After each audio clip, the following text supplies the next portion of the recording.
stretching your hip flexors and try this instead. If you're constantly stretching without relief, it's because the psoas is not the problem, it's just a victim of poor pelvic position. Because of its attachment points, a chronic forward pelvis is going to keep the psoas in a shortened position.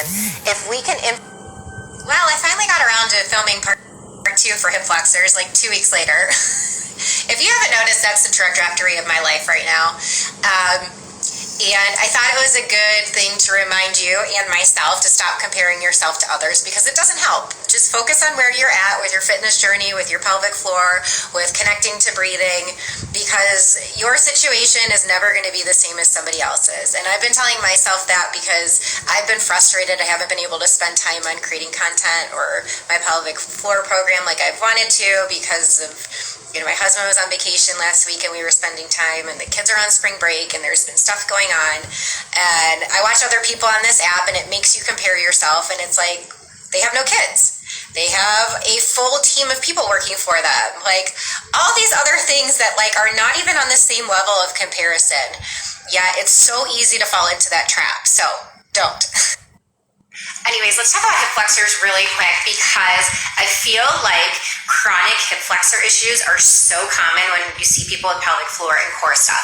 And typically it's because if we have weak and overstretched abs, like if you have a diastasis, they're not going to work as well. We're not going to have as good of leverage to even contract them.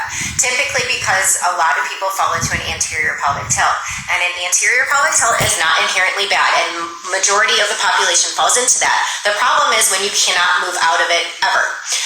And we do also want to encourage a better resting position. When everything is aligned, everything works better, especially the diaphragm and the pelvic floor.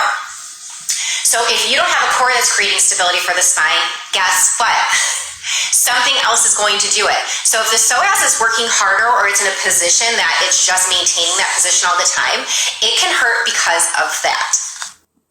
So it really comes down to this point that they kind of drive home. I think they taught this in PT school. Maybe I learned this in the clinic. Stop chasing the pain. You need to find the root cause. Okay, so why is that psoas constantly tight? Is it because you lack core strength? Is it because of the pelvic position? Is it because your pelvic floor and your diaphragm aren't working together to create that core stability? Is it because that coordination factor isn't there? There can be a myriad of reasons why that psoas is staying tight, but the psoas itself may not be your problem. It's just the one that kind of gets targeted by whatever else isn't working right. If you are a PT or a trainer, I know a lot of you follow me and often message me about continuing ed classes. Do yourself a favor and take postural restoration, their pelvis restoration course. I had learned some PRI techniques from my most recent employer, who is the bomb. But because of my obsession with the diaphragm and the pelvic floor, I was like, I just need to take more. I really like what they talk about. And I took it not too long ago, and it was just so good for kind of driving home more of the biomechanics, and then also making some things make more sense about why certain things worked and other things didn't, and learning some more techniques that were new to me. And so it's super great. If you're looking for a course, I would totally take that. This Friday in the email, I'm talking about bladder irritants. I've had lots of questions in the DMs about that, and I have not made an updated post in a while on it. So there you go. Keep an eye out for that. If you're not on the list, here is the link to sign up. They go out on Friday mornings. I try to make them super beneficial for you, and don't send out a lot of crap or spam you ever. I love you, Mom.